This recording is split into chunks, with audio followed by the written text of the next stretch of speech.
Então é por isso que Deus pode permitir que as leis mudem.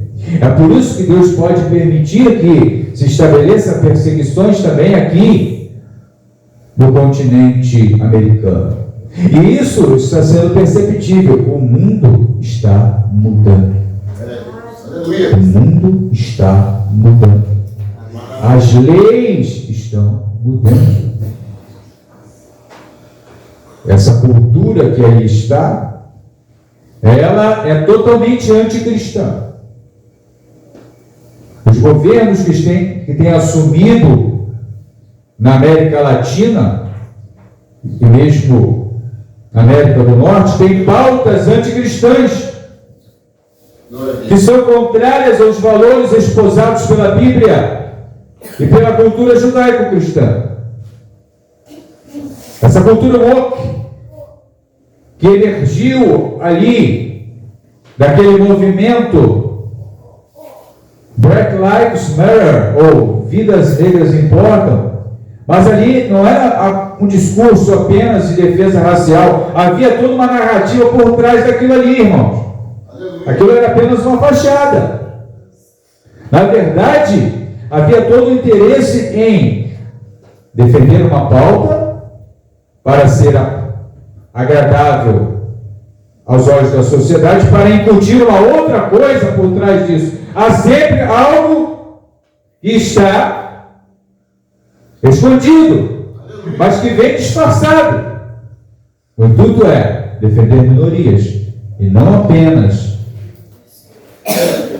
questões de raça, mas defender minorias, como minorias que eles dizem, minorias de excluídos, como homossexuais e outros indivíduos que têm claramente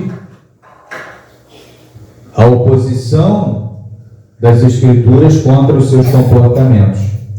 Um discurso que apoia o feminismo, que apoia a cultura queer, que apoia a desconstrução dos valores. Não tem nada de defesa racial nisso aí, irmãos.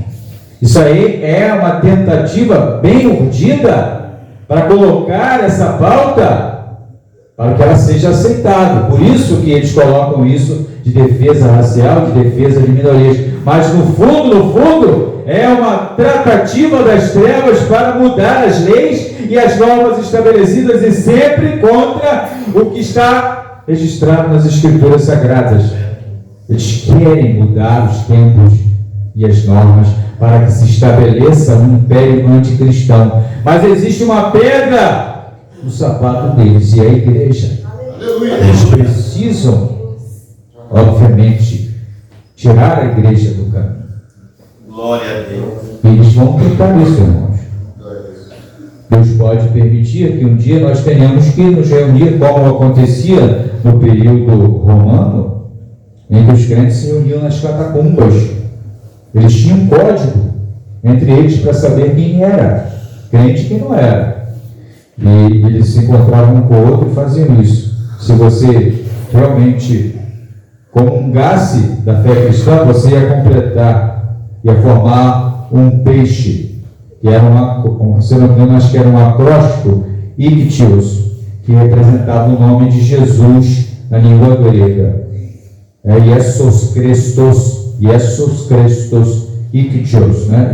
Iesus Christos tinha um complemento da frase lá que eu esqueci agora. Mas eles tinham toda uma simbologia. Você observa que Jesus falava por parábolas para que ele não fosse compreendido, porque ele sabia que havia espiões do sinédrio ali presentes, dos fariseus, e até mesmo do mundo romano, dos governantes romanos. Eles queriam saber por que as multidões se reuniam. Os regimes totalitários também, eles fazem isso. Existe toda uma simbologia, um cuidado desses irmãos para não serem identificados e presos. Eles agem da mesma forma que a igreja primitiva agiu. Eles criam métodos para que eles se tornem indetectáveis. Não é à toa que a igreja da China é chamada igreja subterrânea. Por quê? Existe a igreja oficial do Estado. Se não me engano, na Coreia do Norte, Nem igreja oficial existe, porque lá a restrição é muito maior. Lá os cristãos eles se reúnem às escondidas. Há muitos cristãos, muitos estão presos em campos de trabalhos forçados e recentemente, agora, por esses dias, eu soube da informação, pastor Cília, que Kim Jong-un, ele começou um programa de eliminação de crentes. Ele está fuzilando muita gente lá. E se isso chega aqui?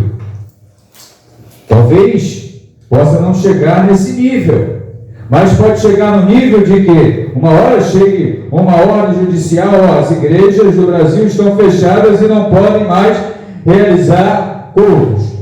Qual seria a nossa atitude? Nós obedeceríamos a ordem do Estado ou nós falaríamos como Pedro? Importa obedecer a Deus, aleluia, e não aos homens. Nesse aspecto, vale violar as leis estabelecidas. Quando a lei se torna anticristã e avessa ao que nós cremos e professamos, a Bíblia Sagrada. Aí nós não temos mais que prestar nenhum tipo de obediência a um Estado policialesco e autoritário. A Bíblia, então, se torna a nossa Constituição. Mas quem está disposto a pagar um preço supremo quando vê as suas posses confiscadas, quando vê os seus bens sendo levados, quando vê as suas liberdades tiradas, os seus empregos arrancados? Ou acha, esses dias, num discurso, numa pregação na internet, ele disse: estejam preparados. Estejam preparados, porque vocês serão perseguidos. O mundo está se tornando um lugar inóspito para nós, crentes irmãos. O Rafael Bittencourt, no seu canal no YouTube, e outros pregadores estão alertando a igreja com vídeos e mostrando claramente que o mundo mudou. O mundo mudou. Se você não se apercebeu disso, entenda, o mundo mudou. Se na década de 70, 80, 90, até nos anos 2000 havia uma certa facilidade de difusão do Evangelho, as leis estão se tornando cada dia cerceantes. Vai chegar um momento em que elas vão se tornar tão contrárias ao cristianismo que nós não teremos mais essa liberdade toda que temos agora. Mesmo as redes sociais nos serão vetadas. Entenda isso. Algoritmos poderosos estão sendo desenvolvidos para captar tudo aquilo que você fala. Eu tenho um canal no YouTube. E você não pode, você pisa em ovos ali, pastor Cid, para falar certas coisas. Você pisa em ovos.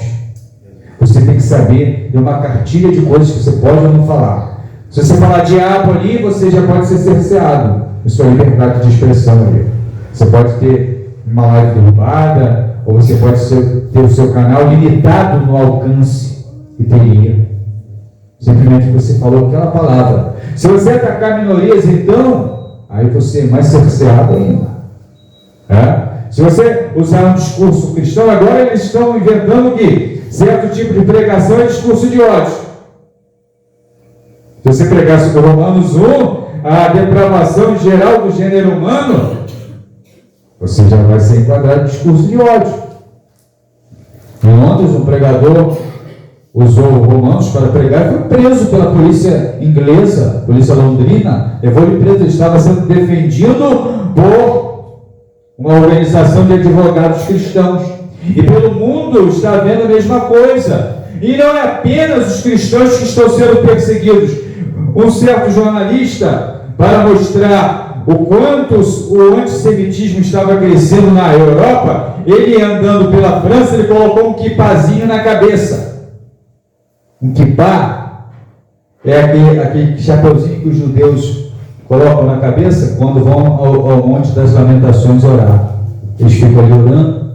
Então ele mostrou que o mundo está se tornando um local perigoso tanto para cristãos como para judeus. Por isso que Netanyahu estava chamando todos os judeus da Europa a voltar para Israel, numa migração em massa para Israel, porque lá eles estariam seguros. porque na Europa e em outros lugares eles não estão seguros, irmãos. Vai chegar um momento que mesmo nós cristãos não estaremos seguros. Nós estaremos tendo que recomendar as nossas almas ao Senhor ao sairmos pelas ruas. Vai chegar esse momento, irmãos. Podem ficar certos. Estejam preparados. Isso pode demorar um pouco, talvez, mas isso pode ser adiantado. A profecia está assustadoramente se cumprindo, irmãos. Assustadoramente se cumprindo. Todd, o estudioso, eu esqueci o primeiro nome dele, esse aqui é Todd, o sobrenome. Ele falou que ele está abismado com a rapidez com que a profecia está se dando. E o eixo de Gog e Magog está em formação. Quem é o eixo de Gog e Magog? São as nações lá do Oriente, que farão parte da confederação de povos que virão contra Israel nos últimos dias. Eles já estão unidos, confederados. É somente um momento, um estopim, um arti, para que ocorra o avanço dessas hordas contra a nação de Israel. Uma terceira guerra mundial está para estourar a qualquer momento. E ela vai se dar, irmãos. Tenham certeza disso. Vai haver uma terceira guerra mundial. O mundo está se armando. A corrida armamentista acelerou. O mundo está se armando com o mesmo cenário que se descortinou e que precipitou o mundo na Primeira e na Segunda Guerra Mundial está se repetindo, dizem os historiadores. Parece cíclico, mas está se repetindo. Tudo está se desenhando para que haja um grande conflito global. E talvez seja nuclear, irmãos, com morticínio de milhões de vidas. E Deus vai permitir certas coisas acontecerem nesses últimos dias. Nós não podemos ignorar os fatos. Nós somos um mundo concreto de homens que não têm temor nenhum a Deus, irmão. No mundo da política é o vale tudo. É o que disse Maquiavel em sua obra O Príncipe: os fins justificam os meios. E eles não vão medir esforços, mesmo que isso tenha que sacrificar metade da população global para satisfazer os seus interesses de poder. Deus vai intervir na história a qualquer momento, irmão. Aleluia! Aleluia! Deus vai intervir na história a qualquer momento. Deus não é o Deus deísta que deu corda no relógio e virou as costas. Não, Deus acompanha o curso da história até o seu cumprimento final, como declara Daniel lá no seu livro, no sonho da estátua que representava os impérios mundiais. Ao final de tudo, a pedra que rolou era Cristo, que desce e se torna uma montanha que enche toda a terra. A pedra que veio e que se tornou a grande montanha que representa o reino de Cristo Jesus. Ao final de tudo, que demonstrará aos homens que é o céu que domina. Da mesma forma, na representação ali na parábola do grão de mostarda, o grão de mostarda é o reino de Deus, que no início começa pequeno, mas depois se torna grande. Ele começou com Jesus e seus apóstolos, mas cresceu no contínuo, e um dia, quando o Senhor reinar, ele abrangerá toda a terra, e ocorrerá o que Paulo declara: todas as coisas convergirão em Cristo e em Deus, que enviou o seu Cristo para morrer uma morte vicária para salvar a humanidade.